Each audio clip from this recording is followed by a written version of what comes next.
Now, at a certain point, you're going to create some patterns that you like enough to try to evolve them into something beyond just a loop. Thankfully, we can take patterns and we can chain patterns together, which allow us to create more variation and take a loop and make it more of a song. Before we get to actually doing a song mode, let's talk about the chain function. Chain is right here.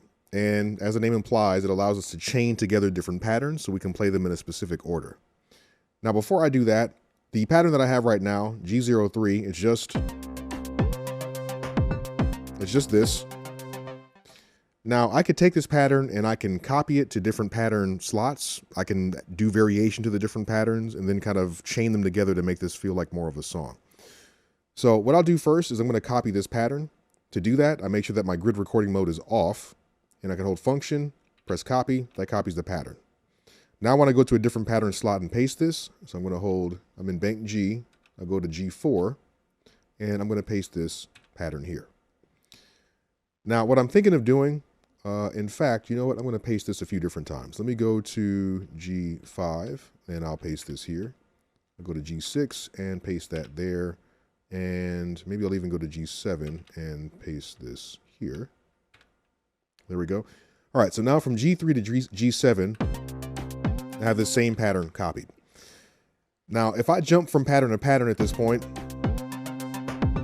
it's going to wait till a full bar is passed,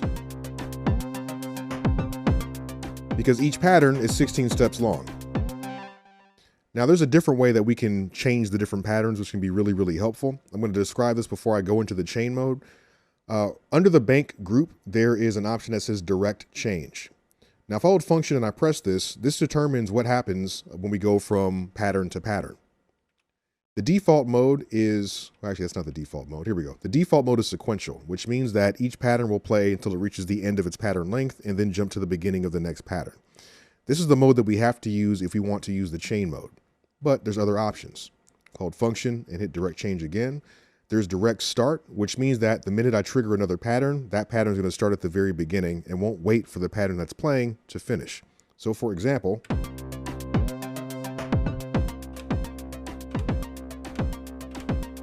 so as I'm jumping to these other patterns, it jumps almost instantly, which could be a little bit odd if you want to make sure that the one stays consistent and doesn't suddenly jump around as you trigger a new sequence. The other option, I hold function and I press this again, direct jump. This is really useful, mainly because as you jump from pattern to pattern, you don't start at the very beginning. The next pattern will start immediately, but it's going to pick up at whatever position that you're at within the sequence. So if I'm playing the sequence, and actually you're not going to notice a difference until I change something, but if I'm playing a sequence, and let's say at the third beat of the sequence, I jump to the next pattern will pick up at the third beat in the sequence. This is helpful if you're doing changes to some of the patterns. For example, what I wanted to do, let's see, pattern 4. Yeah, all right, so in this one,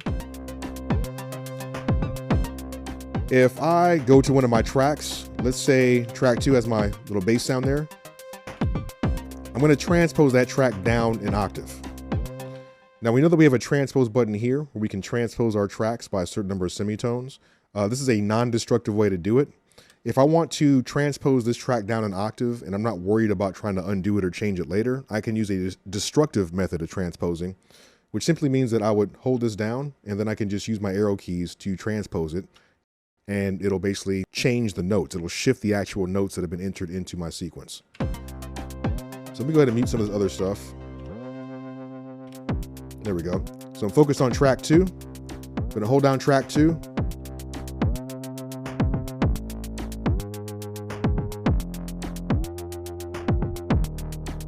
And we're almost there.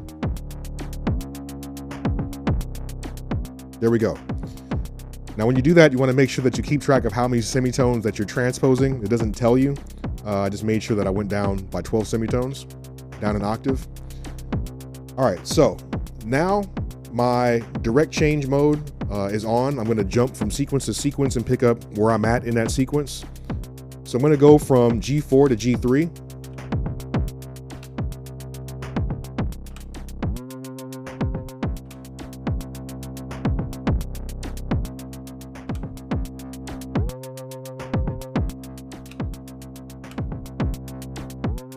So now we can hear.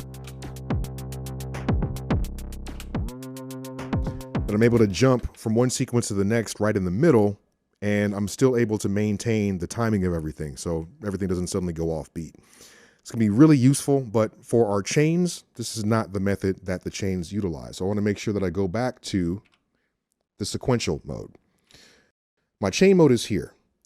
If I press the chain button, the chain mode is active, but there's no sequences set to play in any sort of order. If we look up here in the display, it says G06. That's the sequence that's currently selected. I'm going to go ahead and change this to G3, which is the very first one. Just starts like that. Now, if I hold the chain button and I use my arrows, I can move my arrow either before that sequence or after that sequence. And we see there's a little cursor right there. Now, this is going to allow me to enter another pattern in the chain. So right there, I'm going to insert G3 again. And now we see there's another instance of G3. So that's going to play twice. And then we see the arrow or the little cursor is after that. So I'll make it so G4 will play twice after that. And then G5 will play twice, and then G6 will play twice, and then G8 will play twice. That's the key change. Then we'll go to G7 twice. Now, once it reaches the end of the chain is just going to loop. So if we want to play this, let's go ahead and when pressing stop twice, just to go to the beginning of the chain, I'll press play, and then we'll hear that we can move through all of these different sequences automatically.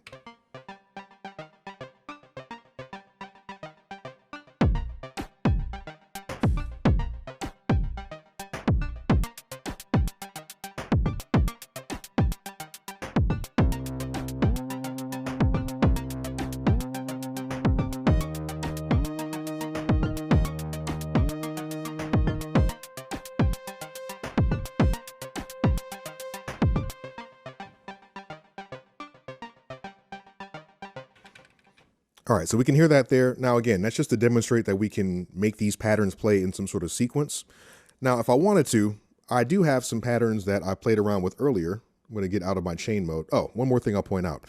When you're in the chain mode, when that's active, you're going to constantly cycle through these different sequences. If we happen to land on a sequence that we just want to keep replaying or keep repeating, I can simply get out of the chain mode. And now that sequence will play indefinitely until I go back to the chain mode. So this is a really nice way to kind of set up a pattern, set up an arrangement, but give yourself the freedom to always stay on a particular pattern if you want to play around, use the performance knobs, things like that. Now, just one more thing to point out. I had a couple patterns here that I played with earlier, and I'm just going to quickly, I got out of my chain mode just to make sure that I can go to these without affecting anything negatively here. So let me go to G2.